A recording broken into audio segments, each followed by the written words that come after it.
हरे कृष्णा सगळ्यांना. भगवद्गीता अध्ययनाचा आजचा आपला चौथा दिवस, चौथा अध्याय. अध्याय सुरू करण्यापूर्वी आपण रोजप्रमाणे प्रणाम मंत्र म्हणूया आणि अध्यायाला सुरुवात करूया. ओम नमो भगवते वासुदेवाय. ओम नमो भगवते वासुदेवाय. ओम नमो भगवते वासुदेवाय. गुरुर्ब्रह्मा गुरुर्विष्णू गुरुर्देवो महेश्वर. गुरु साक्षात परब्रह्म तस्मै श्री गुरवे नमः. ओम अज्ञानतिमिरान्धस्य ज्ञानाञ्जनशलाकया चक्षुरुन्मिलितं येन तस्मै श्री गुरवे नमः. नमः ओम विष्णुपदाय कृष्णपृष्ठाय भूतले श्रीमते भक्तिवेदांत स्वामी इति नामिने. नमस्ते सरस्वती देवे गौरवाणी प्रचारिणे निर्विशेष शून्यवादी पाश्चात्य देश तारिणे. जय श्री कृष्ण चैतन्य प्रभु नित्यानंद श्री अद्वैत गदाधर शिवासादि गौर भक्त वृंद. हरे कृष्ण कृष्ण कृष्ण हरे हरे. हरे राम राम राम हरे हरे. हरे कृष्ण कृष्ण कृष्ण हरे हरे. हरे राम राम राम हरे हरे. हरे कृष्ण कृष्ण कृष्ण हरे हरे. हरे राम राम राम हरे हरे. हरे कृष्ण कृष्ण कृष्ण हरे हरे. हरे राम राम राम हरे हरे. हरे कृष्ण कृष्ण कृष्ण हरे हरे. हरे राम राम राम हरे हरे. हरे कृष्ण सगळ्यांना. पुन्हा एकदा सगळ्यांचं खूप खूप स्वागत आहे. आजचा आपला चौथा दिवस, चौथा अध्याय. अध्याय सुरू करण्यापूर्वी आपण श्री श्री राधा गोविंद यांना साष्टांग वंदन करूया. आपले गुरु श्री श्रील प्रभुपाद यांनाही आपण साष्टांग वंदन करूया. नामनिष्ठ दास प्रभू ज्यांच्यामुळे ऑनलाईन गीता शिकण्याचा आनंद मिळत आहे, तर त्यांनाही आपण साष्टांग वंदन करूया. आणि सगळ्यात शेवटी सर्व कृष्ण सेवकांना ज्यांच्यामुळे आपली ही ऑनलाईन भगवद्गीता शिकण्याचा हा जो उपक्रम आहे किंवा तर हा उत्तम पद्धतीने सुरू आहे. आणि आपण लगेच पुढे जाऊया. आपण कालचा अध्याय होता, मला कोण सांगेल कालचा अध्याय काय होता किंवा काय नाव होतं कालच्या अध्यायाचं? हरे कृष्णा, पटकन कोण सांगू शकेल?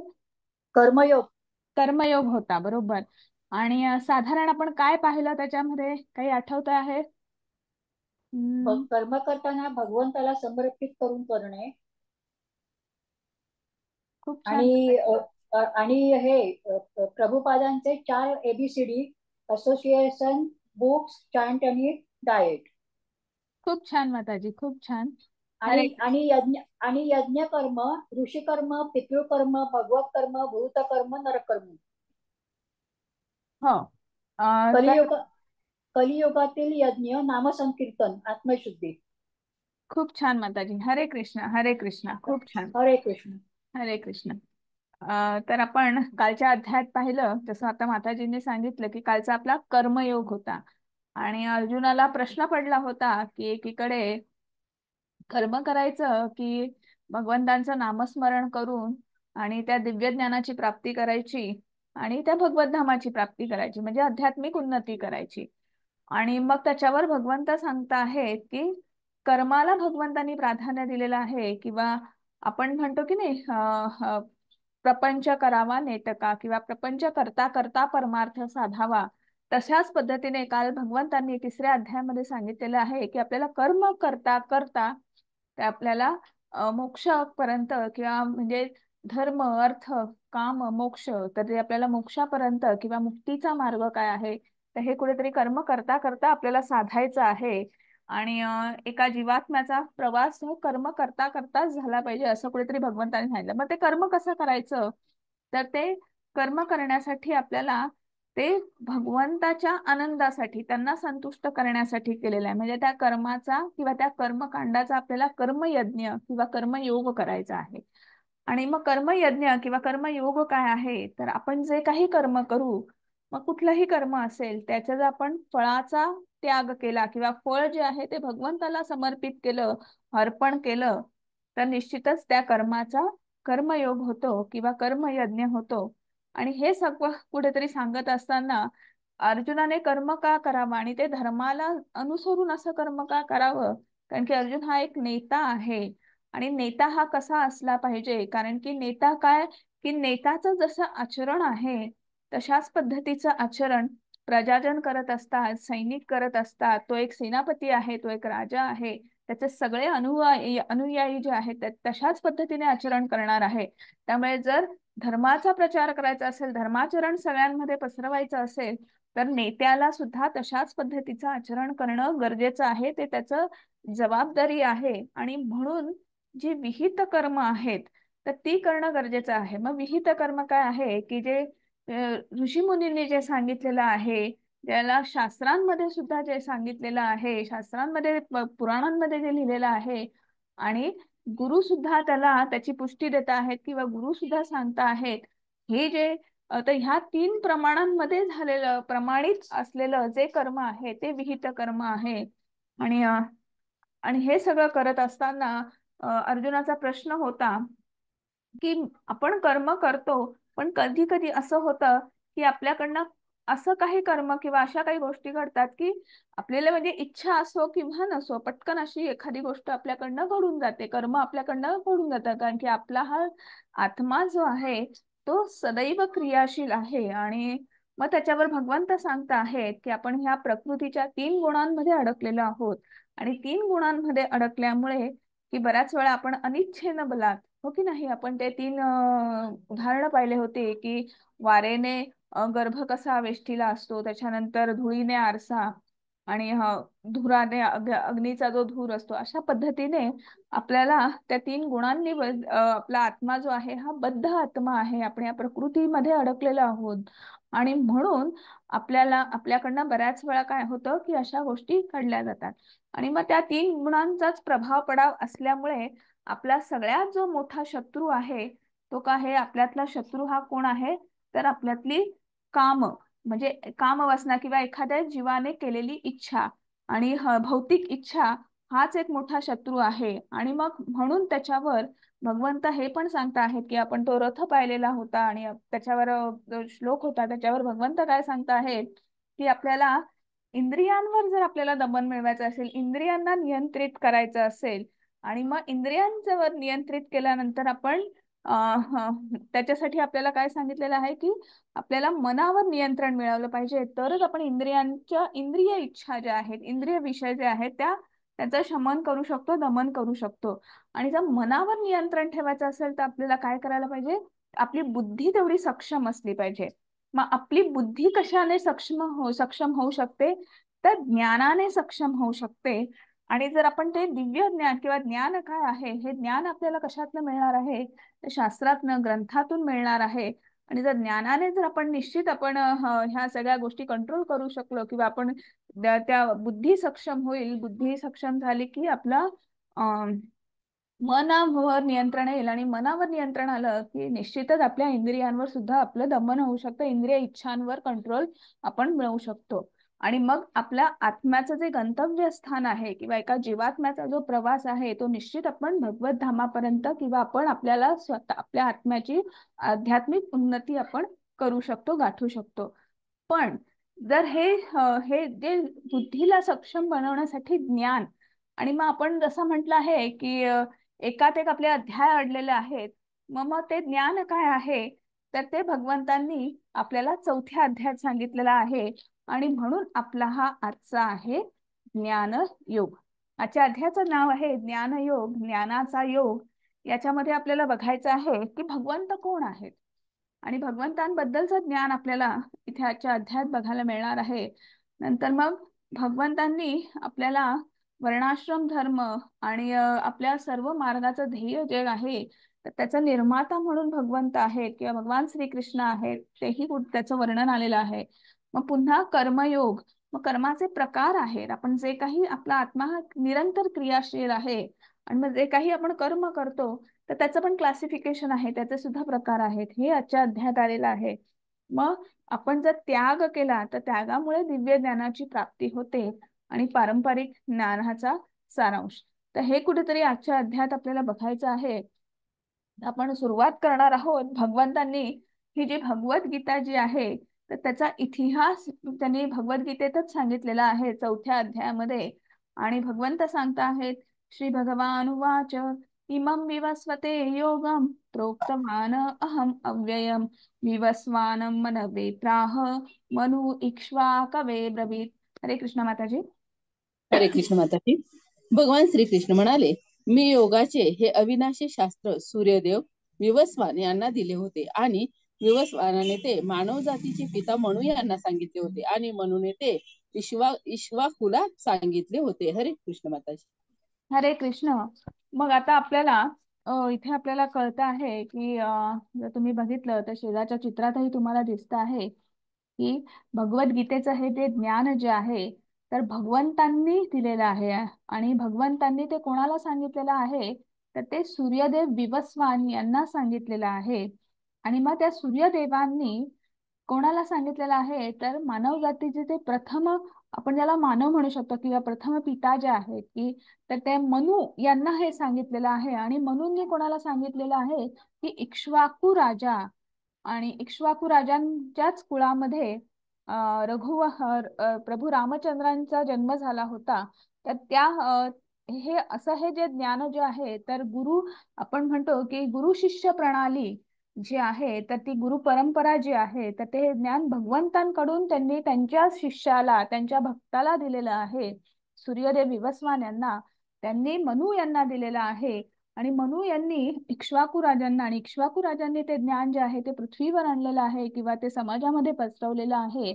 आणि ही जी गुरु शिष्य परंपरा प्रणाली जी आहे, जे आपण पहिल्या दिवशी बोललो होतं की आपण जे ज्ञान जे आहे ते आध्यात्मिक गुरूंकडनं घेतलं पाहिजे किंवा प्रमाणित अशा आध्यात्मिक गुरूंकडनं आपण घेतलं पाहिजे. प्रमाणित अशा आध्यात्मिक गुरूंकडनं म्हणजे तर ते स्वतः भगवंतांनी भगवद्गीतेत सांगितलेलं आहे.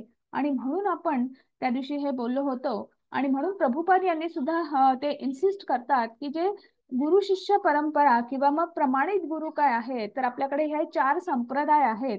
तर एक आहे भगवान ब्रह्म संप्रदाय आहे, एक आहे श्री संप्रदाय किंवा लक्ष्मी संप्रदाय सुद्धा ज्यांना म्हणतात, भगवान शिव संप्रदाय म्हणतात, आणि सनत कुमार किंवा 4 कुमार आहेत तर कुमार संप्रदाय. तर असे म्हणजे हे भगवंतांचे भक्त आहेत. आणि भगवंतांनी त्यांना ते ज्ञान दिलेलं आहे, ते दिव्य ज्ञान दिलेलं आहे. आणि त्यांनी त्यांच्या अनुयायांना म्हणजे ब्रह्मदेवांनी माधवाचार्यांना, लक्ष्मी देवी मातेने रामानुजाचार्यांना, म्हणजे असं त्यांनी त्यांच्या भक्तांना आणि मग त्यांनी त्यांच्या शिष्यांना, त्यांनी त्यांच्या शिष्यांना, असं ते गुरु शिष्य परंपरा जी आहे तर अशा पद्धतीने हे ज्ञान. आणि म्हणून आपण भगवद्गीता जशी आहे तशी आपण ते घेण्याचं हवं किंवा ते अभ्यास करण्याचं कारणच हे आहे की जे गुरु शिष्य परंपरेतून आलेलं आहे. प्रभुपाद हे 32वे आपण म्हणू शकतो की शिष्य आहेत. आणि आपण ब्रह्म संप्रदायामधले माधवाचार्य गौड ब्रह्म संप्रदाय आपण याच्यातले आहोत. आणि प्रभुपाद जे आहे ते 32वे शिष्य आहेत. आणि तर त्यांनी आपल्याला ही भगवद्गीता जशी आहे तशी तर त्याचा आपण अभ्यास करतो आहे. आणि हे ज्ञान जे आहे म्हणजे ही गुरु शिष्य परंपरा प्रणाली जी आहे ती भगवंतांनी कुठेतरी भगवद्गीतेतच सांगितलेली आहे. पण पण पुढे भगवंत म्हणता आहेत, एवं परंपरा प्राप्तम इमं राजर्षयो विदु स काले नेह महता योगे नष्ट परंतप. हरे कृष्ण माताजी. हरे कृष्ण. याप्रमाणे हे परमश्रेष्ठ विज्ञान गुरु शिष्य परंपरेद्वारे प्राप्त करण्यात आले आणि राजश्रीने ते त्याच पद्धतीने जाणून घेतले. पण काळाच्या ओघामध्ये ही परंपरा खंडित झाली आणि म्हणून हे विज्ञान आपल्या यथार्थ रूपात लुप्त झाल्याप्रमाणे दिसते. हरे कृष्ण माताजी. हरे कृष्ण. मग पण भगवंत सांगता आहे त्यांनी ती परंपरा सुद्धा सांगितली की सूर्यदेव विवस्वान यांना दिलं, मग त्यांनी मनु यांना दिलं, इक्ष्वाकू राजांनी मग आपल्या ह्या समाजामध्ये ते भगवद्गीता जी आहे मानव समाजामध्ये ते ज्ञान जे आहे ते त्यांनी त्याचा प्रचार प्रसार केला. पण काय होतं की काळाच्या ओघामध्ये काळानुरूप हे ज्ञान जे आहे ते कुठेतरी लुप्त होतं. आणि हे जेव्हा भगवंतांच्या लक्षात येतं किंवा तेव्हा पुन्हा ज्ञान प्रस्थापित करण्यासाठी भगवंत येत असतात किंवा अवतरित होत असतात आणि पुन्हा नव्याने ते त्यांच्या शिष्यांना, त्यांचे जे प्रमाणित शिष्य आहेत किंवा त्यांचे पार्षद आपण म्हणू शकतो, तर त्यांचे जे भक्त आहेत तर त्यांना हे ज्ञान देत असतात. आणि मग आता आपण लगेच पुढे जाणार आहोत. अर्जुनाचा लगेच प्रश्न आहे की आपण तर समकालीन आहोत, मग हे कसं शक्य आहे? कारण की अर्जुनाने हा प्रश्न भगवंतांना विचारलेला आहे. भगवंत म्हणतात मीच हे ज्ञान जे आहे ते विवस्वान यांना दिलेलं आहे. अर्जुनाला अर्जुनाचं अध्ययन खूप छान होतं, अध्ययनामध्ये तो असा कुशाग्र होता आणि त्यामुळे त्यांना माहिती आहे की सूर्यदेव विवस्वान हे कुठल्या युगामधले होते, इक्ष्वाकू राजा कुठल्या युगात होते. आणि त्यामुळे भगवंत तर आपल्या बरोबर वाढलेले आहेत, श्रीकृष्ण जे आहेत ते आपल्या बरोबर वाढलेले आहे आणि आपल्या सोबत ते मोठे झालेले आहेत. आपण एकत्र काय म्हणू शकतो की अभ्यास केलेला आहे धनुर्विद्येचा वगैरे, असं सगळं एकत्र आपण वाढलेलो आहोत. तर मग आपण एकाच वयाचे आहोत, तर हे कसं शक्य आहे? सूर्यदेव विवस्वानांना तुम्ही कसं सांगितलं? तर हा जो अर्जुनाची प्रत्येक शंका जी आहे, अर्जुन हा भगवंतांचा पार्षद आहे, भक्त आहे, पण अर्जुनाची प्रत्येक शंका जी आहे ती एका सामान्य माणसाला ज्याच्या मनात उद्भवणारी शंका आहे किंवा एका ह्या भौतिक प्रकृतीमधल्या सर्व मनुष्यांचं ते प्रतिनिधित्व करते आहे. आणि म्हणून ही सुद्धा शंका जी आहे अर्जुनाची की ते आपलं प्रतिनिधित्व करता आहेत की हे कसं शक्य आहे. आणि मग त्याच्यावर आपण हे थोडंसं बघणार आहोत. प्रभुपाद यांनी तात्पर्यात सुद्धा सांगितलेलं आहे आणि भागवतम मध्ये सुद्धा याचा आधार आपल्याला मिळतो की आपण एका ब्रह्मदेवाच्या जीवनाचा आपण थोडासा अभ्यास करणार आहोत की एका जीवाचं आपण साधारण कसा कालावधी असतो की आता आपण त्याच्यासाठी आपण आधी ब्रह्मदेवाचं बघणार आहोत. तर ब्रह्मदेवाचं आयुष्य जे आहे, आयुर्मान जे आहे, तर ते साधारण 36,000 कल्प आणि तेवढ्याच म्हणजे 36,000 दिवस दिवस आणि तेवढ्याच त्यांच्या रात्री, त्यांच्या दिवसाला कल्प असं म्हणतात. आणि तर तेवढ्याच त्यांच्या ज्या रात्री आहेत संध्याच त्याला असं म्हणतात. तर हा एवढा जो आहे हे ब्रह्मदेवाचा आयुर्मान आहे किंवा ब्रह्मदेवाचं आयुष्य आहे. मग ब्रह्मदेव हे जे पहिलं एक जो दिवस आहे कल्प, तर त्या कल्पामध्ये बघा 14 मन्वंतर आहेत आणि तेवढ्याच रात्री, तेवढ्याच संध्याच, म्हणजे 14 मन्वंतर आणि 15 रात्री, म्हणजे हे झालं एका काय म्हणू शकतो कल्पाचं एक कल्प जो आहे त्याच्यामध्ये 14 मन्वंतर असतात, 15 रात्री असतात. मग एका मन्वंतरामध्ये 71 दिव्य युग असतात. मग त्या 71 दिव्य युगांमध्ये म्हणजे एक दिव्य युगामध्ये 4 युग असतात. मग सत्ययुग आहे, त्रेतायुग आहे, द्वापारयुग आहे, कलियुग आहे.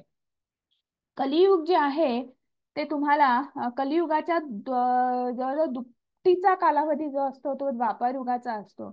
कलियुगाच्या जवळजवळ तिपटीचा म्हणजे तिप्पट जो कालावधी आहे तो त्रेतायुगाचा आहे आणि कलियुगाचा चौपट कालावधी म्हणजे सत्ययुगाचा आहे.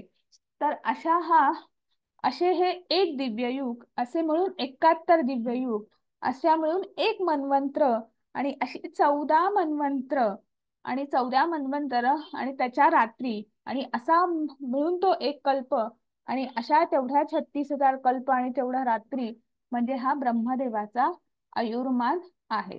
मग आता जर आपण बघितलं आत्ताच्या युगात जर आपण बघितलं तर ब्रह्मदेवाला साधारण 50 वर्ष झालेली आहेत, 6 मन्वंतर संपलेली आहेत आणि आता जे दिव्य युग सुरू आहे त्या दिव्य युग म्हणजे आता जे मन्वंतर आहे 7वं, त्याच्यातली 4 युग झालेली आहेत. त्या 4 दिव्य युगांमधली सत्ता 5वं जे सुरू आहे त्याची 27 चक्र संपलेली आहे आणि आताचे जे युग आहे त्याच्यातलं सत्ययुग, त्रेतायुग आणि द्वापारयुग संपलेले आहेत. आपण कलियुगामध्ये आहोत.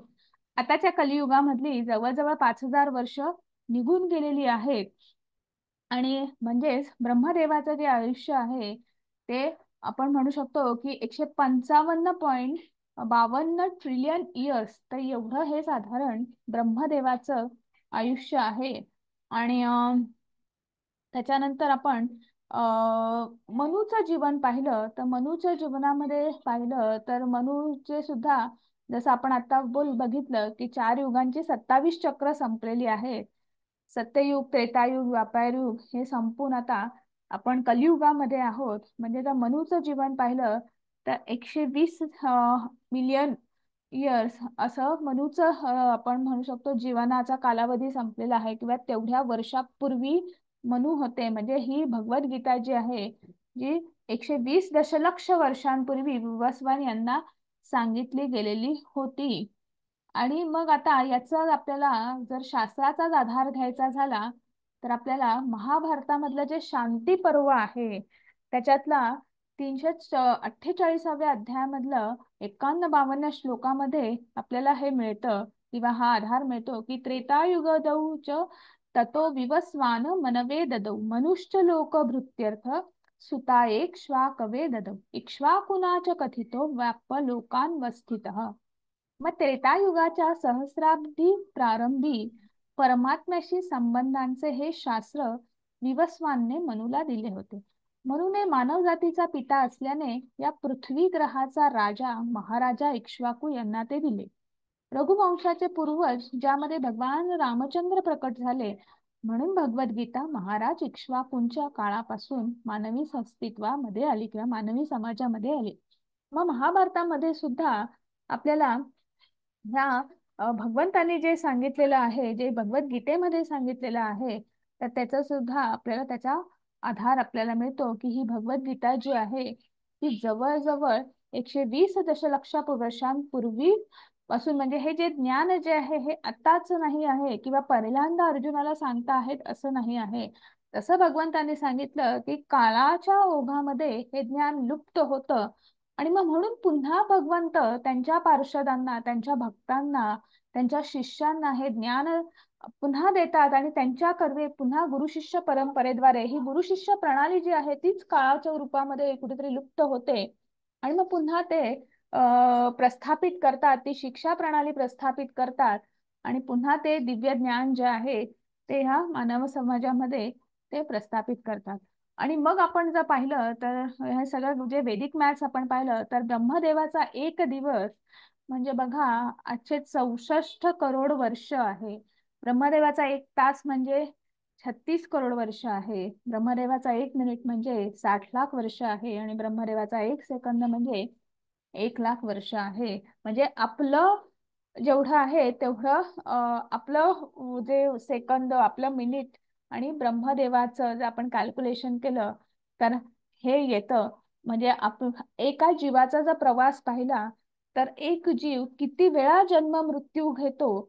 म्हणजे आपण ब्रह्मदेवाची निर्मिती जी आहे ती भगवंतांच्या नाभीतून झालेली आहे. क्षीरोदक्षाय विष्णू आपण पुढे पुढे बघणार आहोत त्यांच्या. आणि त्या त्या प्रत्येक ब्रह्मांडामध्ये क्षीरोदक्षाय विष्णू जे आहेत ते स्थित आहेत, आणि त्यांच्या नाभी कमलातून ब्रह्मदेवांची निर्मिती झालेली आहे. आणि मग त्या ब्रह्मदेवांचे असे जे 36,000 दिवस असतील आणि तेवढा तेवढ्या रात्री, त्याच्यानंतर त्या ब्रह्मदेवाचा जो दिवस असतो तेव्हा हा संपूर्ण ह्या भौतिक सृष्टीची निर्मिती होते.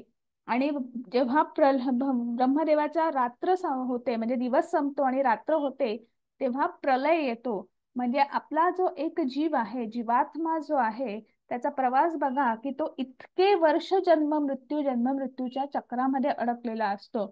आणि म्हणून भगवंत सांगता आहेत की तुम्ही आध्यात्मिक उन्नती करा, तुम्ही माझ्या भक्तीमध्ये लीन व्हा, समर्पित भावनेने भक्ती करा, म्हणजे निश्चितच आपण ह्या चक्रातून, या अनेक वर्षांच्या आपण चक्रामधून, अनेक करोडो वर्षांच्या चक्रामधून आपण बाहेर पडू. आणि म्हणून पुढे भगवंत सांगता आहेत, आपण पुन्हा भगवद्गीतेकडे येणार आहोत. तर भगवंत म्हणतायत की भगवंत दिसतात कसे, हो की नाही, त्यांनी त्यांच्याबद्दलही वर्णन केलेलं आहे. तर अजोपी संज्ञा अव्यात्मा भूतानामीश्वरोपी सन प्रकृतीं स्वामधिष्ठाय संभवामी मायया. हरे कृष्ण माताजी. हरे कृष्ण. मी जरी अजन्म आहे आणि माझ्या दिव्य शरीराचा कधीच नाश होत नाही, आणि मी जरी सर्व प्राणी मात्राचा ईश्वर आहे, तरी प्रत्येक युगायुगात मी माझ्या मूळ दिव्य रूपात अवतीर्ण होत असतो. हरे कृष्ण माताजी. हरे कृष्ण. मग इथे भगवंत सांगता आहेत की जसं हे ज्ञान हे जे आहे अव्ययी आहे, अव्ययी म्हणजे शाश्वत आहे, तसं भगवंत सांगता आहेत की मी अजन्म आहे, म्हणजे भगवंतांचा जन्म होत नाही.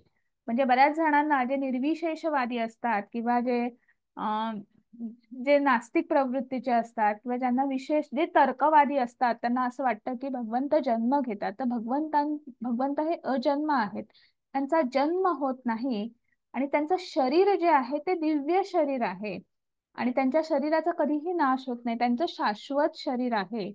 आणि त्या प्रत्येक युगामध्ये भगवंत त्यांच्या दिव्य रूपामध्ये अवतीर्ण होत असतात. त्याच्यासाठी आपल्याकडे एक छान उदाहरण दिलेलं आहे प्रभुपाद यांनी, की आपण बघा, आपण आपल्या ऑफिसच्या कामासाठी म्हणा किंवा असंच फॅमिली बरोबर आपण कुठेतरी जातो, हो की नाही. आता आपण महाराष्ट्रात आहोत, समजा मी मुंबईला आहे, तर मुंबईवरून मी पुण्याला गेली किंवा मी दुसऱ्या राज्यात गेली, MP मध्ये गेली, UP मध्ये गेली, पंजाब मध्ये गेली, किंवा मी फॉरेन कंट्रीमध्ये गेली, मी युरोप कंट्रीज मध्ये गेली, मी US मध्ये गेली. तर मग मी असं म्हणेन का की तिथे माझा US मध्ये आता मी गेल्यानंतर माझा तिथे जन्म झाला? नाही. मी तिथे गेली, माझं काम केलं, मी पुन्हा भारतात परत आली, माझ्या घरी परत आली, किंवा तुमच्यापैकी कोणीही. भगवंतही तसेच आहेत. भगवंत त्यांच्या दिव्य भगवत धामामध्ये राहतात, त्यांच्या दिव्य धामामध्ये राहतात. पण जेव्हा जेव्हा जिथे जिथे गरज आहे तिथे तिथे भगवंत अवतीर्ण होतात, म्हणजे त्यांचं काम साठी इथे येतात आणि पुन्हा त्यांचं काम पूर्ण झालं पुन्हा तिथे ते त्यांच्या धामामध्ये परत जातात. भगवंतांचं शरीर हे दिव्य शरीर आहे. त्याच्यासाठी अजून एक प्रभुपाद यांनी उदाहरण दिलं आहे की आपण त्यांनी त्यांच्या लीला केलेल्या आहेत. त्यांचे अनेक अवतार आहेत, अंशावतार आहे, पूर्णावतार आहे, युगावतार आहे. आता आणि ते त्यांच्या लीलांमधनं त्या अवतारामध्ये वेगवेगळ्या त्यांनी लीला केलेल्या आहेत. तर ह्या कृष्णावतारामध्ये सुद्धा हा जो पूर्णावतार आहे याच्यामध्ये जेव्हा भगवंत, आपण शेजारच्या चित्रात बघू शकतात की देवकी मातेच्या म्हणू शकतो आपण, जेव्हा ते दालनामध्ये आले तेव्हा त्यांनी देवकी माता आणि वसुदेव यांना त्यांनी त्यांच्या चतुर्भुज रूपाचं दर्शन दिलेलं आहे आणि त्याच्यानंतर त्यांच्या त्या दिव्य स्वरूपाचं दर्शन दिलेलं आहे आणि मग त्याच्यानंतर त्यांनी बाल्य स्वरूप धारण केलं आणि मग ते वसुदेवांच्या मनामधून, देवकी यांच्या मनामधून, हृदयातून, मग ते उदरात, आणि मग त्याच्यानंतर भगवंत अवतीर्ण झाले आणि मग त्यांचं बाल्य स्वरूपावरून ते कुमार अवस्था आणि मग तरुण अवस्थामध्ये गेले. पण तरुण अवस्थेनंतर जे भगवान श्रीकृष्ण होते त्यांचं जे शरीर जे आहे ते तसंच राहिलं. त्याच्यानंतर आपण असं कधी पाहिलं आहे का की भगवंतांच्या कुठल्या तरी मंदिरामध्ये किंवा कुठल्या फोटोमध्ये म्हातारपणीचा श्रीकृष्णांचा फोटो किंवा मूर्ती अशी कधी पाहिली आहे का कोणी? मला पटकन सांगा हो किंवा नाही. हरे कृष्ण. नाही. नाही, हो की नाही? कारण हरे कृष्ण. कारण त्यांचं शरीर जे आहे ते दिव्य शरीर आहे आणि म्हणून भगवंत ते त्यांच्या त्याच स्वरूपामध्ये सगळीकडे प्रकट होत असतात, अवतीर्ण होत असतात. आणि आपण लगेच पुढे जाणार आहोत. मग आपल्यातला किंवा एका जीवाचा आणि भगवान श्रीकृष्णांचा आपल्या पण थोडासा फरक इथे बघणार आहोत. तो भगवंतांनी सांगितलेला आहे की भगवंतांचं हे जे रूप जे आहे हे आध्यात्मिक असं रूप आहे. आपलं जे आहे हे तात्पुरतं आहे. आपलं शरीर जे आहे म्हणजे आपलं भगवंतांचं दिव्य शरीर आहे, आपलं नाशवंत शरीर आहे. आणि आपलं शरीर जे आहे की नाही, तर त्या शरीराचे 3 भाग आहेत. ग्रॉस बॉडी म्हणजे स्थूल शरीर, सूक्ष्म शरीर, आत्मा आणि त्या आत्म्याच्या हृदयामध्ये स्थित असलेला परमात्मा. अशा पद्धतीने त्या स्थूल शरीराला आणि त्याच्यामध्ये असलेल्या सूक्ष्म शरीराला चेतना देण्याचं काम कोण करत असतं? तर आपला आत्मा करत असतो, हो की नाही? मध्ये स्थूल शरीर आणि सूक्ष्म शरीर, स्थूल शरीर हे पंचमहाभूतांनी बनलेलं आहे. सूक्ष्म शरीरामध्ये तुमचा मिथ्या अहंकार आहे, त्याच्यानंतर मन आणि बुद्धी. तर ह्या 3 गोष्टींनी तुमचं सूक्ष्म शरीर बनलेलं आहे. तर त्याच्यामुळे आणि आपलं हे जे शरीर जे आहे हे नाशवंत आहे. भगवंतांचं शरीर जे आहे ते दिव्य शरीर आहे. आपलं हे शरीर जे आहे किंवा आपला जीवात्मा जो आहे तो बद्ध आत्मा आहे. तो ह्या प्रकृतीमध्ये अडकलेला आहे किंवा ह्या प्रकृतीच्या संपर्कात आल्यामुळे तो त्या 3 गुणांनी तो आत्मा जो आहे तो बद्ध आहे. पण ह्या 3 गुणांची निर्मिती किंवा ह्या प्रकृतीची निर्मिती कोणी केलेली आहे? भगवंतांनी केलेली आहे. आणि भगवंतांच्या नियंत्रणाखाली ती प्रकृती आहे, भगवंतांच्या नियंत्रणाखाली ते 3 गुण आहेत. पण आपण कसे आहोत किंवा एक जीव कसा आहे, सामान्य जीव, तो तो त्या 3 गुणांच्या नियंत्रणाखाली आहे किंवा त्या प्रकृतीच्या नियंत्रणाखाली आहे. त्यानंतर जर आपण पाहिलं तर आपलं हे जे आहे हे तात्पुरतं रूप आहे. आपण एक देह धारण करतो आणि मग ते देहाची स्थित्यंतर आपण पाहिलेली आहेत की बाल्यारूपावरून कौमार, तरुण, मध्यवय, त्याच्यानंतर वार्धक्य आणि मग शरीर जीर्ण होतं आणि त्या शरीराचा आपण त्याग करतो ज्याला मृत्यू म्हणतो आणि मग पुन्हा नव्याने शरीर धारण करतो. पण पुन्हा नव्याने मनुष्य जन्मच मिळेल हे आपल्याला माहित नसतं. कदाचित आपला मनुष्य जन्मही मिळू शकतो किंवा आपल्याला दुसऱ्या योनीमध्ये सुद्धा 84 लक्ष योनी आहे, त्यातली कुठल्याही योनीमध्ये पुन्हा आपल्याला जन्म मिळू शकतो. तर आपलं हे असं तात्पुरतं रूप आहे किंवा तात्पुरतं हा देह जो आहे तो तात्पुरता आहे. आणि हाच एका भगवंताचा आणि आपल्या जीवामधला फरक आहे. आता भगवंत कसे दिसतात किंवा कृष्ण कसे दिसतात किंवा ते केव्हा अवतीर्ण होतात, तर त्याबद्दलही भगवंताने इथे सांगितलेलं आहे. यदा यदा हि धर्मस्य ग्लानिर्भवति भारत अभ्युत्थानम अधर्मस्य तदात्मानं सृजाम्यहम्. हरे कृष्ण माताजी. हरे कृष्ण माताजी. जेव्हा जेव्हा आणि जेथे जेथे धर्मचरणाचा ह्रास होतो आणि अधर्माचे वर्चस्व होते त्यावेळी हे भारत मी स्वतः अवतीर्ण होतो. हरे कृष्ण माताजी. हरे कृष्णा. मग भगवंत जे आहेत त्यांचं जे सच्चिदानंद स्वरूप जे आहे त्यांच्या स्वरूप साकार रूपामध्ये ते अवतीर्ण होतात. मग केव्हा अवतीर्ण होतात? जेव्हा जेव्हा आणि जिथे जिथे, म्हणजे यदा यदा हि धर्मस्य ग्लानिर्भवति भारत, म्हणजे जिथे जिथे धर्माचा ऱ्हास होतो आहे आणि अधर्माचं वर्चस्व होत आहे त्या त्यावेळी मी अवतीर्ण होतो. म्हणजे भगवंत त्या दुष्टांचा, आपण पुढे लगेच बघणार आहोत की परित्राणाय साधूनां विनाशाय च दुष्कृतां धर्म संस्थापनार्थाय संभवामी युगे युगे. हरे कृष्ण माताजी. हरे कृष्ण. भक्तांचा उद्धार करण्याकरता आणि दृष्टांचा विनाश करण्याकरता तसेच धर्माची पुनर्स्थापना करण्याकरता मी स्वतः युगायुगात प्रगट होतो. हरे कृष्ण माता. हरे कृष्णा. मग भगवंत इथे सांगत आहेत की परित्राणाय साधूना, म्हणजे भक्तांचा उद्धार करण्यासाठी, भक्तांच्या रक्षणासाठी आणि विनाशायाच्या दुष्कृता, म्हणजे दुष्टांच्या संहारासाठी मी प्रत्येक मी अवतीर्ण होत असतो. म्हणजे आता इथे भगवंतांनी, कृष्ण जेव्हा जन्म घेतला तेव्हा कंस असतील, शिशुपाल असतील किंवा जेव्हा त्यांनी त्यांचा वध करण्यासाठी किंवा त्यांनी अवतारच घेतलाच, पण त्यांनी परित्राणाय साधूनाम, साधू म्हणजे भक्त किंवा जे कृष्ण भावना भावित जीवन जगत असतात. मग त्याच्यामध्ये देवकी माता असेल, वसुदेव असतील किंवा गोकुळवासी असतील किंवा असे अनेक आहेत की ज्यांनी उद्धव आहे की जे भगवंताचे पार्षद आहेत, भक्त आहेत, त्यांच्या उद्धारासाठी देवकी मातेला तर किती कष्ट दिलेले आहेत, वसुदेवांना किती कष्ट झालेले आहेत, त्याच्यात ह्या सगळ्यांना यांच्या उद्धारासाठी भगवंत अवतीर्ण होत असतात. साधूनाम, साधू म्हणजे भक्त किंवा भगवंतांचे पार्षद, त्यांच्या म्हणजे भगवंतां नुसतं दुष्टांच्या संहारासाठी अवतीर्ण होतात का? नाही, तर त्यांच्या भक्तांवर अहैतुकी कृपा करण्यासाठी देवकी मातेला त्यांनी अवतीर्ण होण्यापूर्वी किंवा बाल्य स्वरूपामध्ये होण्यासाठी तेव्हा त्यांनी त्यांचं दिव्य स्वरूपाचं त्यांनी इथे आपल्याला दर्शन दिलेलं आहे. आपण बघितलं आहे की त्यांनी त्यांच्या त्या चतुर्भुज रूपाचं दर्शन दिलेलं आहे. ही एक प्रकारे त्या भक्तावर केलेली अहैतुकी कृपाच आहे की नाही? तर अशा पद्धतीने भगवंत त्यांच्या भक्तांसाठी सुद्धा आणि दुष्टांच्या संहारासाठी सुद्धा तिथे अवतीर्ण होतात.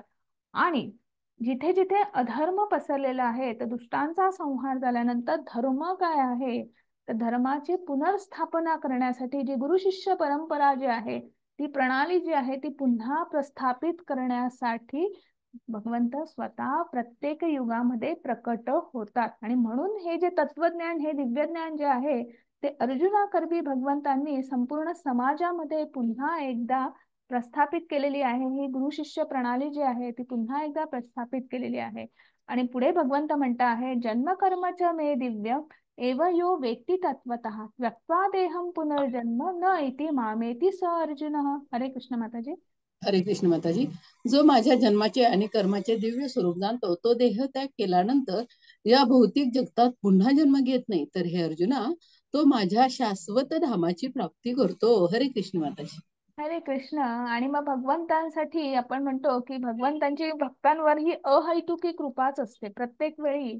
ते अगदी, आणि म्हणून मग तुम्ही छोट्यातलं छोटं असं कुठलंही कृत्य आपण पाहिलेलं आहे दुसऱ्या अध्यायात, स्वल्पमपि धर्म असते. मग तुम्ही भगवंतांचं ज्ञानाचं तुम्ही नामस्मरण करा, उपासना करा, तुम्ही त्यांच्या शास्त्रांबद्दल जे शास्त्र आहेत, पुराण आहेत त्याचं अध्ययन करा, किंवा तुम्ही भगवंतांच्या वेगवेगळ्या लीलांचं वाचन करा, भागवतमचं तुम्ही वाचन करा, त्याचा आनंद घ्या. म्हणजे जेव्हा तुम्ही भगवंतांबद्दल यांच्या ह्या छोट्या छोट्या गोष्टी ज्या आहेत, मग त्यांच्या जन्माचं की त्यांच्या ह्या अनेक लीला ज्या आहेत त्याचं वर्णन जेव्हा आपण, ते दिव्य स्वरूप जेव्हा आपण जाणतो, आणि जेव्हा आपण देहत्याग केल्यानंतर किंवा आपल्याला निश्चितच क्रमशः मुक्तीचा मार्ग किंवा मोक्षाचा मार्ग आपल्याला होतो किंवा प्रस्थापित करतात भगवंत, असं इथे सांगतात. ते पुन्हा इथे जन्म घेत नाही आणि भगवंतांच्या शाश्वत धामाची प्राप्ती करतात. आणि मग कोण कोण असे आहेत की जे भगवंतांचं हे दिव्य स्वरूप जाणून घेऊ शकतात किंवा सक्षम आहेत, तर त्याच्याबद्दलही भगवंत सांगत आहेत. वितराग भय क्रोधा मन्मया मामुपाश्रिता बहवो ज्ञान तपसा पूता मद भाव मागता ये यथा मा प्रपद्यन्ते तांस्तथैव भजाम्यहम मम वर्तन्ते मनुष्या पार्थ सर्वशः. हरे कृष्ण माताजी. हरे कृष्ण. आसक्ती, भय आणि क्रोध यातून मुक्त झालेले, पूर्णपणे माझ्या स्थित झालेले, मतपरायण आणि माझ्या आश्रित असलेले गतकाळातील अनेक मनुष्य माझ्या ज्ञानामुळे शुद्ध झाले आहेत आणि त्या सर्वांना माझ्या दिव्य प्रेमाची प्राप्ती झाली आहे. जे ज्या भावनेने मला शरण येतात त्याला अनुसरून असे फळ मी त्यांना देतो. हे पार सर्वजण माझ्या मार्गाचे सर्व प्रकारे अनुसरण करतात. हरे कृष्ण माताजी. हरे कृष्ण. मग भगवंत सांगता आहेत की मी हे ज्ञान किंवा भगवंतांची ही भक्ती किंवा हे जी कृष्ण भावना भावे जीवन जगण्यासाठी कोण कोण सक्षम आहे किंवा हे कोण कोण होऊ शकतं, तर ज्यांना आसक्ती म्हणजे ह्या भौतिक आसक्ती आहे, इंद्रिय विषय जे आहेत, किंवा ह्या भौतिक जी स्थित्यंतर जे असतात भौतिक प्रपंचामधली, त्याच्या जे भय असेल किंवा क्रोध आपल्याला असतो, तर ह्या सगळ्या वासना, क्रोधाची निर्मिती केव्हा होते, जेव्हा इंद्रिय विषय आपण पाहिलेला आहे की नाही, आसक्ती वाढते आणि मग क्रोधाची निर्मिती होते. तर ह्या सगळ्यांपासून जो मुक्त झालेला आहे त्याने त्याच्यावर विजय मिळवला आहे म्हणू शकतो, किंवा त्याच्यावर विजयापेक्षा नियंत्रण मिळवलेलं आहे आणि तो पूर्णपणे भगवंतांबद्दल मतपरायण झाला आहे, म्हणजे समर्पणाची भावना आहे. अशा भगवंतांच्या आश्रयाखाली जो आहे, तर निश्चितच भगवंतांबद्दलचं हे दिव्य ज्ञान जे आहे, आणि ह्या दिव्य ज्ञानामुळे काय होतं की शुद्धीकरण होतं, अंतर्बाह्य शुद्धीकरण होतं. आणि त्या त्या ज्ञानाचं, दिव्य ज्ञानाचं दिव्य प्रेम भावनेमध्ये केव्हा रूपांतर होतं, भगवंत आणि भक्तामधली जी भावना जी आहे किंवा ती प्रेम भावना जी आहे ती केव्हा रूपांतर होतं, तेव्हा निश्चितच आपण भगवंत बद्दल काय म्हणू शकतो की भक्त होतं किंवा आपलं कृष्ण भावना भावित जीवन जगण्यासाठी आपण सक्षम होतो. आणि त्यानंतर पुढे जाऊन भगवंत सांगता आहेत की तुम्ही ज्या भावनेने मला भजतात, म्हणजे जर तुम्ही ज्या भावने, तुमच्या ज्यामध्ये ज्या भावनेचं प्रकटीकरण आहे तशीच भावना परत देत असाल, म्हणजे तुम्ही एक पाऊल चालला तर भगवंत 10 पावलं येत असतात पुढे. अशा पद्धतीने आपल्याला इथे वेगवेगळे उदाहरणं आहेत.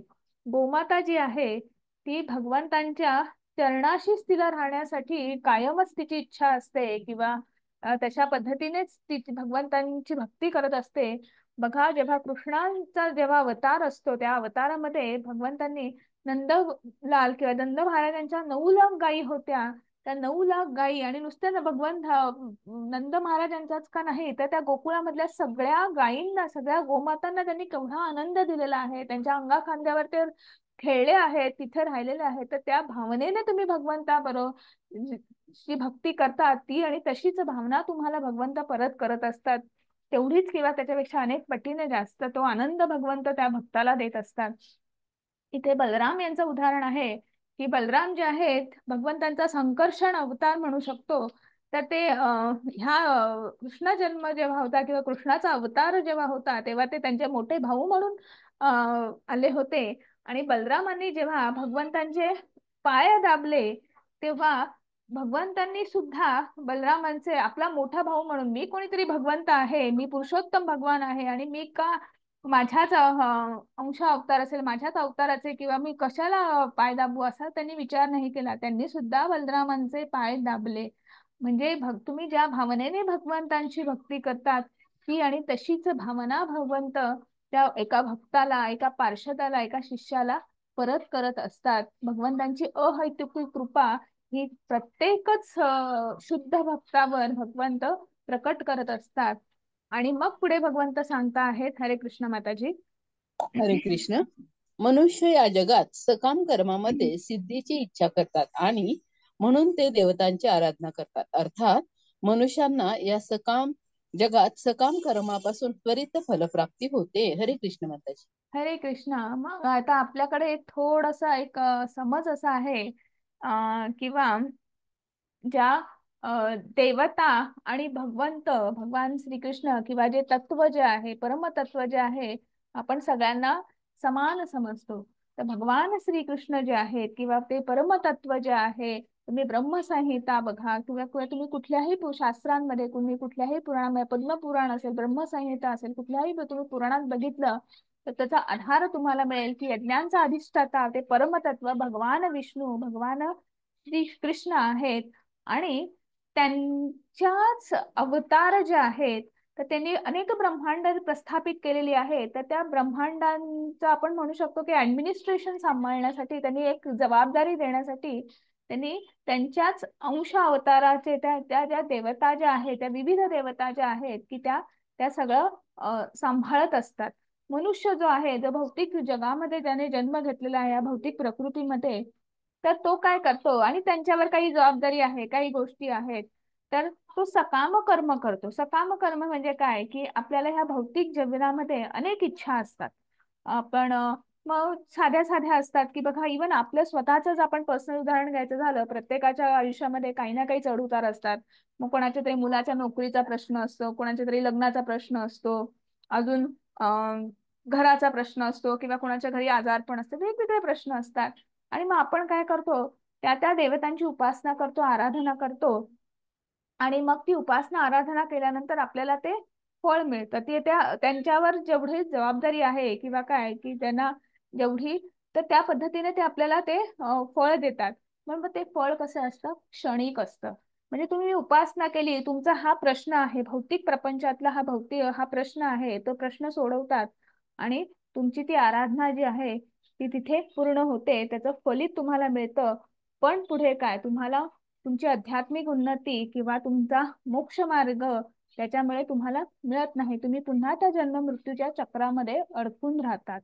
आणि म्हणून भगवंत सांगत आहेत की तुम्ही जेव्हा सकाम कर्म करतात किंवा सकाम भक्ती करतात तेव्हा तुम्ही या सकाम जगामध्ये किंवा या भौतिक जगामध्ये पुन्हा कर्म करण्यासाठी पुन्हा तुम्ही येतात आणि पुन्हा तुम्ही जन्म घेतात आणि पुन्हा तुम्ही त्या चक्रामध्ये अडकून राहतात. आणि पुढे भगवंत लगेच म्हणता आहेत म्हणून भगवंतांची भक्ती करायची आपली कर्म करता करता.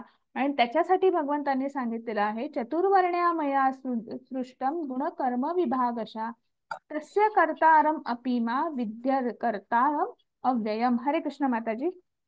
हरे कृष्ण. भौतिक प्रकृतीचे 3 गुण आणि त्यांना अनुसरून अशा कर्माला अनुसरून मी मानवी समाजाचे 4 विभाग निर्माण केले आहेत.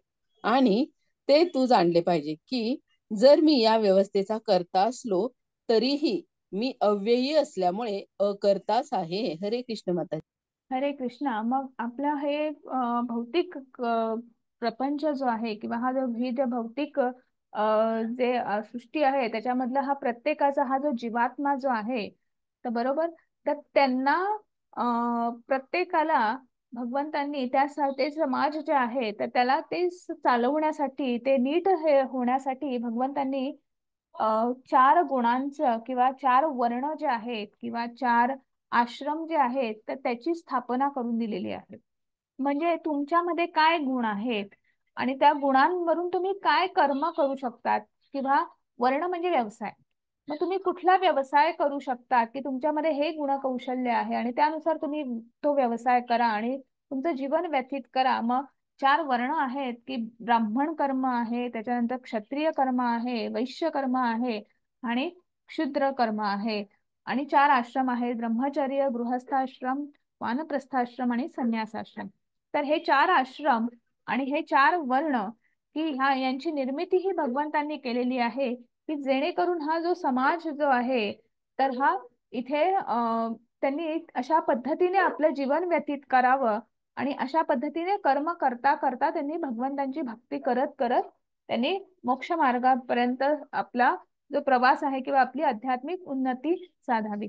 ब्राह्मण कर्म जर आपण पाहिलं तर साधारण भगवंतांच्या ते ब्राह्मण कर्म जे आहे की ज्याच्यामध्ये सत्वगुणाचा प्रभाव जास्त आहे, त्यामुळे ते ज्ञानार्जनांचं काम करतात आणि त्यांच्यामध्ये सत्वगुणाचा प्रभाव जास्त आहे. जे क्षत्रिय कर्म जे आहे तर ते धैर्यवान असतात किंवा धैर्यशील असतात. त्यांच्यामध्ये सत्वगुण आणि रजोगुण ह्या दोन्ही गुणांचा प्रभाव असतो. ते थोडेसे त्यांच्यामध्ये लिडरशिप क्वालिटी असते. त्यामुळे ते क्षत्रिय हे राजे असतात की ते सगळ्यांचा सांभाळ करू शकतात, सगळ्यांचं संरक्षण करू शकतात. ज्ञान देण्याचं काम कोण करू शकतं की जे ब्राह्मण जे आहेत कर्म जे करणारे जे आहेत ते करू शकतात. त्याच्यानंतर वैश्य कर्म जे आहे त्यांच्यामध्ये रजोगुण आणि तमोगुणाचा हे संमिश्र प्रभाव असतो. त्यामुळे ते व्यापार वर्ग जो आहे तो नीट सांभाळू शकतात. आणि शूद्र म्हणजे त्यांच्यामध्ये तमोगुणाचा प्रभाव जास्त आहे किंवा हे सगळ्यांना असिस्टन्स किंवा कामगार वर्ग जो आहे तर त्यांनी तर ते काम त्यांच्यासाठी आहे किंवा ते काम करता करता त्यांनी भगवंतांची भक्ती करत करत तुम्ही काय म्हणू शकता, तुम्ही धर्म, अर्थ, काम आणि मोक्ष म्हणजे तुम्ही भगवंतांचा जो आपला जो मुक्तीचा मार्ग आहे, आत्मसाक्षात्काराचा मार्ग आहे, आपलं जे जीवन जे आहे किंवा आपलं आध्यात्मिक उन्नती साधू शकतात. तर हे 4 समाजाचे विभाग आणि कर्म जे आहेत की आपण सध्या आपल्याला माहिती आहे की इतका ह्याबद्दल कन्फ्युजन आहे समाजामध्ये. पण भगवंतांनी इथे नीट सांगितलेलं आहे की तुमच्यामध्ये जे गुण आहेत, म्हणजे आपल्याला आता असं वाटतं की ज्याच्याकडे जन्म झाला त्यानुसार तुमचं काय म्हणू शकतो वर्ण ठरतं, पण नाही, वर्ण हा व्यवसाय आहे. तर तुमच्याकडे जे गुण आहेत आणि त्या गुणानुसार तुम्ही जो व्यवसाय करतात आणि हा वर्णाश्रम धर्म इथे भगवंतांनी सांगितलेला आहे तो समाजाच्या उन्नतीसाठी सांगितलेला आहे. आणि मग पुढे भगवंत म्हणत आहेत, नमा कर्मणी लिंपंती नमे कर्म फले स्पृहा इति मा यो भी जानाति कर्म भिन्न सबध्यते. हरे कृष्ण माताजी. हरे कृष्ण माताजी. कोणत्याही कर्माने मी बद्ध होत नाही, तसेच मला कर्मफलाची आकांक्षाही नाही. जो माझ्याबद्दलचे हे सत्य जाणतो तो सुद्धा कर्मफलाने बद्ध होत नाही. हरे कृष्ण माताजी. हरे कृष्ण. मग आता भगवंत सांगत आहेत की भगवंत हे अवतीर्ण होत असतात किंवा प्रत्येक वेळी जसं त्यांनी आपल्या भक्तांच्या उद्धारासाठी किंवा दुष्टांच्या संहारासाठी ते अवतीर्ण होत असतात. आणि त्यामुळे ते जे काही कर्म करता आहेत त्याच्याने ते कधीच बद्ध होत नाही किंवा त्या कर्माचं जसं आपण बद्ध होतो त्याचे परिणाम आपल्याला भोगावे लागतात तसं भगवंताचं तसं नसतं. आता तर त्यांनी आपण पाहिलं तर सुदामाचा एक भक्त होता, पण सुदामाकडे आपण पाहिलं असेल तर तो एवढा शुद्ध भक्त होता. आपण एक सामान्य दृष्टिकोनातून पाहिलं तर त्याच्याकडे एक 18 विश्व दारिद्र्य असा होतं. आणि असा तो जेव्हा तो फाटक्या कपड्यांमध्ये जरी त्या द्वारकेमध्ये आला तरी भगवंताने इतक्या आनंदाने त्याचं स्वागत केलं, त्यांची पाद्यपूजा केली, त्यांचे चरण धुतले, त्यांचं इतकं सुंदर स्वागत केलं आणि एवढा त्यांचा पाहुणचार केला. आणि सुदामाचा आपण ते पाहिलेलं आहे. त्याच्यानंतर एका भक्तासाठी भगवंत काहीही करू शकतात, याला अहैतुकी कृपा असं म्हणतात. जेव्हा कुरुक्षेत्राचं युद्ध होतं त्याच्यामध्ये भगवंत असं म्हणाले होते की मी युद्धामध्ये सहभागी नाही होणार. आणि मी फक्त अर्जुनाचं सारथ्य करेल. पण अर्जुन जेव्हा एवढं ज्ञान, दिव्य ज्ञान ऐकून सुद्धा ते लढत होते, त्यांनी हातामध्ये शस्त्र घेतलं होतं, पण पितामह भीष्म जे आहेत त्यांना असा कुठलाही वार करत नव्हते की ज्याच्यामुळे त्यांचा मृत्यू होईल. ते त्यांना हरवत होते, पण ते त्यांचा मृत्यू होईल असा कुठलाही वाण किंवा असं शस्त्र चालवत नव्हते. आणि पितामह भीष्मांना तिथे मृत्यू येणं हे गरजेचं होतं. आणि म्हणून भगवंतांनी काय केलं तर त्यांनी त्या खाली उतरले, रथाचं चक्र घेतलं आणि ते चक्र किंवा चाक जे आहे ते फिरवत ते पितामह भीष्म म्हणजे भीष्मांकडे ते फिरवलं की जेणेकरून त्यांच्यावर ते युद्धात सहभागी होणार नाही असं त्यांनी सांगितलं होतं. तरी सुद्धा ते उतरले. तेव्हा अर्जुनांनी त्यांना सांगितलं की मला कृपया क्षमा करा, तुम्ही आपलं वचन मोडू नका. मी त्यांच्यावर बाण चालवतो. आणि मग बाणाच्या शय्येवर अर्जुनांनी पितामह भीष्मांना, आपल्याला माहिती आहे ते, तर आपल्या भक्तांसाठी भगवंत काहीही करू शकतात. धर्माच्या रक्षणासाठी भगवंत, आणि मग अशा कर्मामध्ये ते कुठेही बद्ध होत नाहीत असं भगवंत सांगतात. किंवा कर्मफळाची अपेक्षा काय, याचं फलित काय असेल नाही.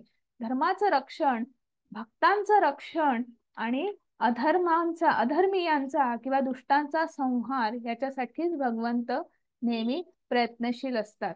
आणि आपल्याकडे माहिती आहे की गोकुळात सुद्धा मग त्यांनी किती सगळ्यांना आनंद दिलेला आहे. आणि पण आपलं तसं नसतं, एका जीवात्म्याचं तसं नसतं. जीवात्म्याचा प्रवास कसा आहे बघा. कर्मणो यपि बोधव्यम बोधव्यम च विकर्मणा अकर्मणश्च बोधव्यम गहनाम कर्मणो गती. हरे कृष्ण माताजी. हरे कृष्ण. कर्माच्या गुंतागुंती समजणे अत्यंत कठीण आहे. म्हणून मनुष्याने कर्म, विकर्म आणि अकर्म म्हणजे काय हे योग्य रीतीने जाणले पाहिजे. हरे कृष्ण माताजी. मग आता आपल्या सामान्य माणसाचं आपण कालच पाहिलं की आपला हा आत्मा जो आहे तो क्रियाशील आहे, सतत क्रियाशील आहे. आणि म्हणून आपलं ते शरीरामार्फत तो सर्व कर्म करत असतो. या देहामार्फत तो आपला आत्मा सतत कर्म करत असतो. पण मग हे कर्म इतकं गुंतागुंतीचं आहे किंवा त्याचं क्लासिफिकेशन आहे, 3 प्रकारात मोडतं. तुम्ही जी काही कृती करता सकाळी उठल्यापासून रात्री झोपेपर्यंत, किंवा इनफॅक्ट झोपेमध्ये सुद्धा तुम्ही जे काही कर्म करतात तर त्याचे 3 प्रकारात मोडले जातं. ते आहे कर्म, विकर्म आणि अकर्म. मग याच्यामध्ये सुद्धा तुम्ही जी काही क्रिया करतात त्याचं 3 प्रकारे विभाजन होतं. मग सगळ्यात पहिलं जे आहे ते विकर्म. विकर्म म्हणजे पाप कर्म, त्याला आपण पाप असं म्हणतो. की जिथे शास्त्रांवर विश्वास नाही, पुराणांवर विश्वास नाही, देवावर विश्वास नाही, जे शास्त्रांमध्ये लिहिलेलं किंवा जे विहित कर्म म्हणून आपण जे म्हणतो असं कुठलंही तशा पद्धतीने आचरण नाही करायचं, वेदांचं पालन नाही करायचं, धर्माचरण नाही करायचं. आणि असे जे असतात त्याला आपण विकर्मी किंवा पापी असं म्हणतो. आणि मग अशा पद्धतीचं आपलं कुठलंही कर्म जे असेल ते विकर्मामध्ये मोडलं जातं. आणि त्यांना गुरु शिष्य परंपरा किंवा साधू संत हे मान्य नाही, देवावर विश्वास नाही. किंवा आपण मनुष्य जन्म म्हणून आपल्याला जन्म मिळालेला आहे, तर त्या मनुष्य जन्म तर आपण कसा अजून समृद्ध करू शकतो आणि कसं आपण ह्या जन्म मृत्यूच्या चक्रापासून पोहोचू शकतो, आपण बाहेर पडू शकतो, तर हे त्यांना माहीतही नाही आहे. आणि कोणी सांगितलं तरी विश्वासही नाही आहे. मग या मूळ उद्देशाचाच त्यांचा पराभव झालेला असतो. मग अशा लोकांचं काय होतं, अधःपतन होतं. मग आता कर्मी लोक म्हणजे पुण्यकर्म आपण म्हणू शकतो की ते काय असतात, शास्त्रांवर भरपूर विश्वास आहे, वेदांवर विश्वास आहे आणि अशा पद्धतीने ते धर्माचरण करता आहेत, पालन करता आहेत. पण मग काय की त्यांना तुम्ही खूप छान कर्म केलीत, खूप अगदी पद्धतीने वेगवेगळी कर्म केली, मग आपल्याकडे यज्ञ कर्म आपल्याला वेगवेगळे सांगितलेले आहेत. मग तपश्चर्या असेल, दान कर्म आहे, दानामध्ये सुद्धा तुमचं द्रव्यदान आहे, अन्नदान आहे, वेगवेगळ्या प्रकारचे दान आहेत. तर तुम्ही हे सगळं उत्तम पद्धतीने केलं, पण मग त्याचं काय होतं, त्याचा परिणाम असा होतो की तुम्हाला स्वर्ग प्राप्ती होते. पण मग जेव्हा तुमच्या ह्या कर्माचं क्षालन होतं तेव्हा पुन्हा ते तुम्ही मृत्यू लोकामध्ये परत येता. मग म्हणजे तुमचा जे काही कर्म करतात त्याचा कुठेतरी एक बॅलन्स, त्याचा डेटा कुठेतरी तयार होतो. आणि तो बॅलन्स म्हणजे तुम्ही आणि पण असं नसतं की तुम्ही, बऱ्याच जणांचं असं असतं की हा मी एवढं एवढं पाप केलं ना, दिवसभर पाप करायचं आणि मग रात्री कुठेतरी जाऊन मी ह्या देवळाला मी देणगी दिली, मी अन्नदान केलं नाही. तुम्ही जरी पाप केलं तर त्या पाप कर्माचं सुद्धा तुम्हाला ते भोगायचं आहे.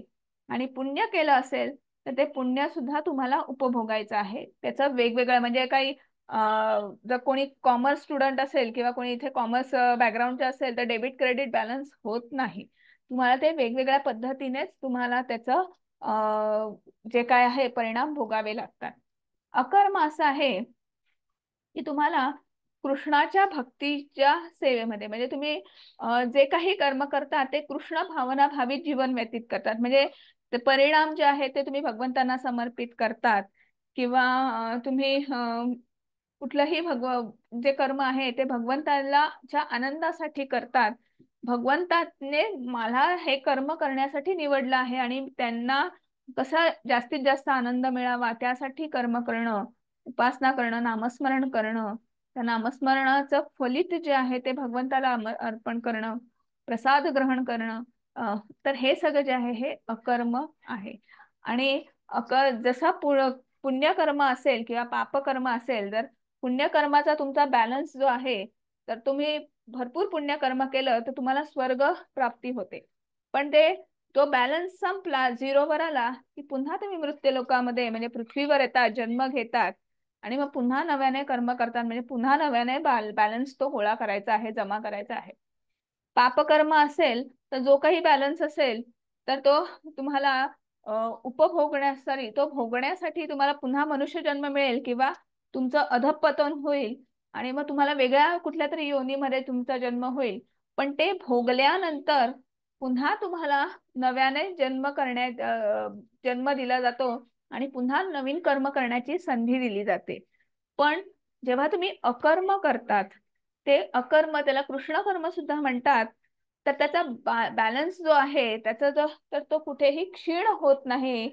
तो साठवून ठेवला जातो. म्हणजे आपण जर आता सपोज 0 to 100 मधलं आपण आता मागचे जन्म तर आपले जाऊ दे, आता ह्या जन्मामध्ये आपण जर 0 पासून 5% पर्यंत तर आपलं अकर्म जर आपण संचित केलं तर ते संचित जे आहे तर ते पुढे पुढे मग पुढच्या जन्मामध्ये पुढचा जेव्हा तुम्हाला जन्म मिळेल तेव्हा तुम्ही जे काही अकर्म करणार आहात किंवा कृष्ण कर्म करणार आहात तर ते 6% म्हणजे पुढे पहिले 5% पहिल्या जन्माचे आणि मग अजून जर तुम्ही जर पुढच्या जन्मात 10% मिळवले म्हणजे पुढच्या जन्माच्या शेवटी मृत्यूनंतर तुमच्या गाठीशी 15%चं अकर्म संचय झाला असेल किंवा ते अकर्म जे आहे आपल्या जर भाषेत सांगायचं झालं सोप्या भाषेत तर ते अक्युमुलेट होतो. तो बॅलन्स जो आहे तो अक्युमुलेट होतो. तो त्याच्यामध्ये वाढ होत राहते आणि जशी जशी वाढ होत राहते अगदी 90-95 पर्यंत गेले की मग असेच जे असतात असे हे जीवात्मा जे दिव्य असतात ते भगवंतांचे मग ते गुरुपदावर संत पदावर जातात, भगवंतांचे शुद्ध भक्त होतात, त्यांच्यातला सात्विक भाव वाढत जातो. तर हे जे आहे की आपण जे कर्म करतो, ज्या क्रिया करतो रोज 24 तासामध्ये, त्या प्रत्येक काय म्हणू शकतो सेकंदाला आपण जे काही करत असतो तर त्याचं ह्या 3 गुणांमध्ये विभाजन याच्या कर्मांमध्ये विभाजन होत असतं. आणि म्हणून आपण हे ज्ञान घेणं गरजेचं आहे की आपण काय कर्म करतो आहे आणि त्यामुळे आपल्याला काय नंतर आपल्याला भोगावं लागणार आहे किंवा काय उपभोगावं लागणार आहे ते आपल्याला त्याचा आपण अंदाज बांधू शकतो. आणि म्हणून पण हे इतकं गुंतागुंतीचं असतं की अरे मी हे केलं तर काय होईल, ते केलं तर काय होईल, आपल्याला ते समजत नाही. आणि त्याच्यासाठी म्हणून भगवंत आपल्याला पुन्हा सांगतात तद्विधी प्रणिपातेन परिप्रश्नेन सेवया उपदेक्षन्ति ते ज्ञानम ज्ञानिन तत्वदर्शिन. हरे कृष्ण माताजी. हरे कृष्ण माताजी. आध्यात्मिक गुरुकडे जाऊन तत्व जाणण्याचा प्रयत्न कर. नम्रपणे त्यांना प्रश्न विचार आणि त्यांची सेवा कर. आत्मसाक्षात्कारी व्यक्ती तुला ज्ञान प्रदान करू शकतात कारण त्यांनी तत्व जाणलेले असते. हरे कृष्ण माताजी. हरे कृष्णा. आणि म्हणून मग हे कर्म इतकं गुंतागुंतीचं असतं की नाही की आपल्याला ते समजत नाही की नेमकं आपण काय करतो आहे. आणि म्हणून त्याच्यासाठी ते योग्य काय आहे, अयोग्य काय आहे, विहित कर्म काय आहे, तर हे जाणण्यासाठी आपल्याला आध्यात्मिक गुरूंकडे जाऊन हे आपल्याला समजून घेणं गरजेचं असतं. त्यामुळे काय होतं की आपल्याला योग्य अयोग्याची आपल्याला जाणीव होते. आणि आध्यात्मिक गुरु शेवटी कसे असले पाहिजे, पुन्हा आज भगवंतांनी सांगितलेलं आहे की जे गुरु शिष्य प्रणालीतून आलेले, परंपरेतून आलेले असे जे गुरु आहेत, तर त्यांच्याच आपण आश्रय घेऊन त्यांच्या आश्रयाखाली आपण हे दिव्य ज्ञान जे आहे ते समजून घेतलं पाहिजे. आणि अशा पद्धतीने आपण कृष्ण भावना भावित जीवन जगण्याचा प्रयत्न केला पाहिजे. एक छोटस मी तुम्हाला एक उदाहरण सांगते. एक सैनिक असतो हा. तर सैनिक बघा, आपल्या आपल्या ह्या रोजच्या जीवनातलं उदाहरण आहे. सैनिक आहे तो त्याच्या सैनिक आपल्याला माहिती आहे की बॉर्डरवर असतो, सीमेवर असतो. आणि रोज असंख्य काय म्हणू शकतो की बऱ्याच वेळा असं होतं की सीमेवर सतत काही ना काहीतरी सुरू असतं की मग आपण इकडनं गोळीबार होतो, तिकडनं गोळीबार होतं. तसं तो सैनिक सुद्धा त्याच्या हातामध्ये बंदूक असते आणि तो गोळीबार करत असतो. आणि असा सैनिक जेव्हा सुट्टी घेऊन त्याच्या घरी येतो आणि त्याच्या घरी त्याच्या म्हणजे एका गावामध्ये तो राहत असतो. आणि मग गावामध्ये आल्यानंतर सुट्टी एन्जॉय करत असताना असंच काहीतरी घडतं आणि कोणीतरी त्याच्या मनाविरुद्ध वागतं किंवा त्याला रुचणार नाही असं काहीतरी वागतं. आणि मग अशा मग तेव्हा परत तो बंदूक घेतो आणि त्या ज्याने कोणी त्याला हे केलेलं आहे, त्रास दिला आहे, त्रास दिला म्हणण्यापेक्षा की त्याच्या मनाविरुद्ध तो वागलेला आहे, तर त्याला तो गोळीने मारतो. मग मला आता सांगा की त्याने सीमेवर गोळीबार करणं आणि त्याने त्याच्या गावामध्ये सुट्टीमध्ये आल्यावर गोळीबार करणं, तर हे काय आहे? कर्म अकर्म काय आहे, विकर्म काय आहे? हे कोण मला सांगू शकेल पटकन? हरे कृष्ण. विकर्म. काय विकर्म आहे? युद्धावरती गोळीबार करणं हे देशाच्या संरक्षणाकरता असतं, पण गावामध्ये जर त्यांनी विनाकारण खून खराब जे ते गोळीबार केला तर ते काय म्हणतात त्याला, ते खुनाच्या प्रकारामध्ये मोडतं. खूप छान माताजी, हरे कृष्ण. म्हणजे हरे कृष्ण. देशाचं रक्षण करणं हे त्याचं विहित कर्म आहे. विहित आणि कर्म. त्यामुळे बरोबर ते त्याचं विहित कर्म आहे त्याने. आणि त्यामुळे तिथेच गोळीबार केल्याने त्याला कुठलाही परिणाम जो आहे किंवा ते त्याचं कर्म झालं. पण जेव्हा तो गावामध्ये येतो तर ते त्याचं पाप कर्म झालं, त्याला त्याच्यासाठी शासन केलं जाईल. म्हणजे कायद्यानुसार इथे शासन होईलच, पण जेव्हा आपण ह्या जन्म मृत्यूच्या ज्या आपल्या चक्राचं आपण पाहिलं तर तिथे सुद्धा त्याला त्याचा विकर्मामध्ये वाढ होईल. आणि हे असंच हे वेगवेगळे छोटे मोठे रोजच्या उदाहरणातले हे तरी मी एक म्हणजे हे फार क्रिस्टल क्लिअर दिसतं आहे. अशी छोटी मोठी अनेक उदाहरणं असतात किंवा अनेक घटना असतात किंवा अनेक आपण सतत क्रियाशील असतो. त्यामुळे याचं आपल्याला योग्य अयोग्य समजण्यासाठी आपल्याला आध्यात्मिक गुरूंकडे जाऊन ते तत्वज्ञान समजणं फार गरजेचं आहे. आणि इथेच कुठेतरी आपला आजचा अध्याय संपतो आहे. आजच्या अध्यायात भगवंतांनी आपल्याला सांगितलं आहे की कृष्णांबद्दलचं अतींद्रिय ज्ञान, आणि ते सांगता सांगता भगवंतांनी भगवद्गीतेचा इतिहास म्हणजे हे दिव्य ज्ञान, हे दिव्य ज्ञान हे केव्हापासून अस्तित्वात आहे किंवा ते अपौरुषेय असं आहे. जसे वेद अपौरुषेय आहे तसं हे तत्वज्ञान, हे गीतेचं हे जे ज्ञान जे आहे हे सुद्धा अपौरुषेय आहे. आणि त्याला सुद्धा एक परंपरेचा इतिहास आहे. त्याचं वर्णन आज आजच्या अध्यायामध्ये आलेलं आहे. आणि ते वर्णन करत असताना भगवंत आपल्याला त्या तत्वज्ञानामध्ये काय सांगितलेलं आहे की आपल्याला हे जाणून घेण्यासाठी आणि त्याच्यानंतर आपलं कृष्ण भावना भावित जीवन जगण्यासाठी वर्णाश्रम व्यवस्थेचे भगवंतांनी इथे निर्माण केलेलं आहे. आणि अशा पद्धतीने आपण आपला भगवत धामापर्यंत पोहोचू शकतो किंवा आपला मुक्तीचा मार्ग मोकळा करू शकतो. पुन्हा एकदा भगवंत कर्माबद्दल बोलत आहेत. तर कर्म काय आहे? तर कर्म हे अतिशय गुंतागुंतीचं आहे. कर्मणो यपि बोधव्यम. आणि त्याचे 3 प्रकारचं विभाजन आहे. आणि म्हणून आपण अकर्मावर किंवा भगवंताच्या ह्या कुठल्याही कर्माच्या परिणामांच्या आपल्याला जर बाहेर पडायचं असेल तर काल आपण पाहिलेलं आहे भगवंताने काय सांगितलेलं आहे की तू मला अर्पण कर, माझ्या समर्पित भावनेने कर्म कर. तू ह्या कुठल्याही परिणामांना त्याच्यासाठी तुला काय म्हणू शकतो की ते भोगावे लागणार नाहीत किंवा उपभोगावे लागणार नाहीत. तुझा अकर्माचा बॅलन्स वाढत राहील. तुझी मुक्तीचा मार्ग मोकळा होईल, तुझी आध्यात्मिक उन्नती होत राहील. आणि त्यासाठी आपल्याला भगवंतांनी कुठेतरी सांगितलेलं आहे की जेव्हा तुम्ही आध्यात्मिक गुरूंचं तुम्ही त्यांच्या संपर्कात येतात किंवा आध्यात्मिक गुरूंच्या मार्गदर्शनाखाली तुम्हाला हे जास्त उत्तम पद्धतीने समजू शकतं.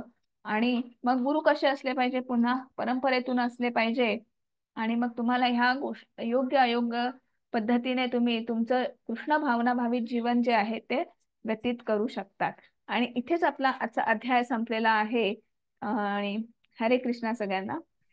हरे कृष्ण. हरे कृष्ण. हरे कृष्ण.